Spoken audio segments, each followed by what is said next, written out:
everyone that I know has a complaint with the leaders. And that complaint is they don't have much time. Yes. So every email needs to be like 2 lines. Yeah. Every chat needs to be like 5 words, 6 words, things like that. Yeah. But now we have some questions that you have to quickly answer as rapid fire. Okay. Right. So a few things.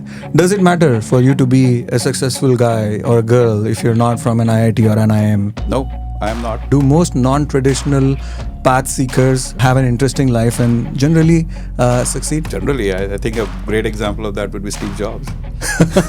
That's fantastic.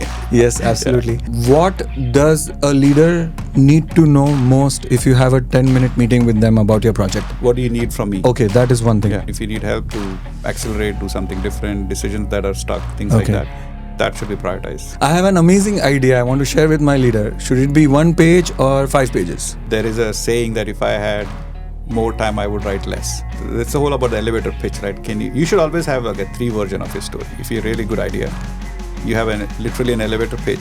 Somebody says 2 seconds. What is it? Somebody says I've got 15 minutes, and somebody says, okay, now I want to spend a whole day. You need to have all these versions ready. And if you have a clarity of thought, then only you can get the same thing said in a short, less number of words. If it's unclear, then you tend to write a lot more because it's all your thoughts on the paper. Yeah. Amazing. Can I get clarity on thought by just practice alone? Not necessarily. No. I think if it's a good idea, and this is where I told you all the way those years back that you need to be very clear what is it that you're saying. Then you will be able to say it well. If it's not clear, you can't articulate it. So sometimes it's okay to bring together someone that you trust to bounce those ideas. Be open for them to really poke holes in it. Then don't get upset like, wait, why you're my friend, why are you saying this to me? Absolutely. Does it hurt more to assume or to directly clarify with the leaders, no matter what their level? Don't assume. Do not assume. My leader is asking me to do a stand-up comedy show in our all hands with him. Should I accept Absolutely. I would say yes, but be very clear what is it for. Yes. Use our example. Yeah. Had it be a different team, different setup, may have been a very bad idea. We were at the point in the time where the team was mature enough, we had built the trust, blah, blah, blah, whatever, that those things would be accepted. If you're addressing your team for the first time, you don't. If you use it in the right way, sure. Absolutely. And I remember also very cautiously you made sure that everything that we were going to say was appropriate before the show. Right. Multiple times we practiced it. Yeah. And the other thing what you would remember is that I was butt of the jokes. Yes. Pretty much. Absolutely. Yes. Because I was butt of the projects after that. No, I'm just kidding. At certain point of time, you're self-developing, then you prove yourself with the help of a few mentors. You get to a point where people start trusting in you, whether they like you or not. Correct. Right?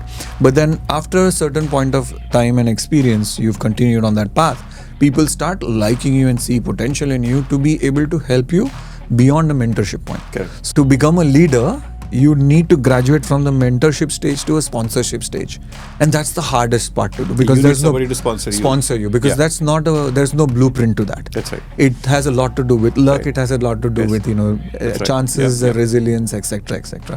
What are your thoughts around that? And people listening who are a little more advanced now, right? Who have good mentorship somewhere in their career, but now they want to up level. What would be your advice to them? So I think that's true. I would say as you go higher up in the rank, right, the pyramid gets smaller and smaller at the top.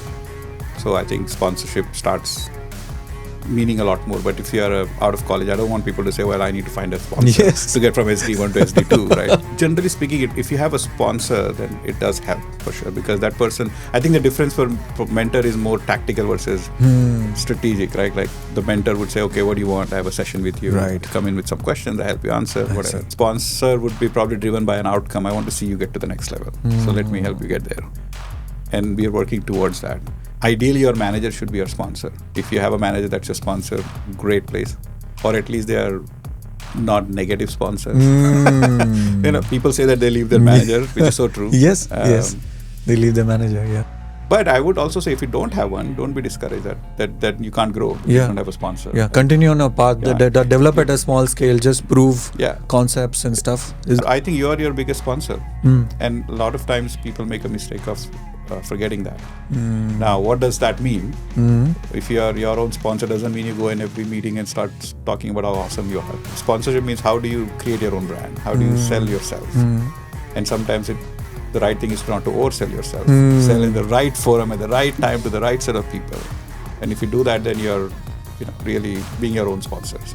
So I actually believe that you be your own sponsor, be on the lookout. That's fantastic. And wow. if somebody feels like somebody's taking interest in you, if they're being a good mentor, have a conversation with them about. I will be more eager to sponsor someone if I know they're a problem solver. I know that, because if I go and pitch you to somebody else and then you go and fail, then it's on me. It's on your credibility as well, right? How do you build that with me, right? So you need to show that you are a problem solver. Makes sense.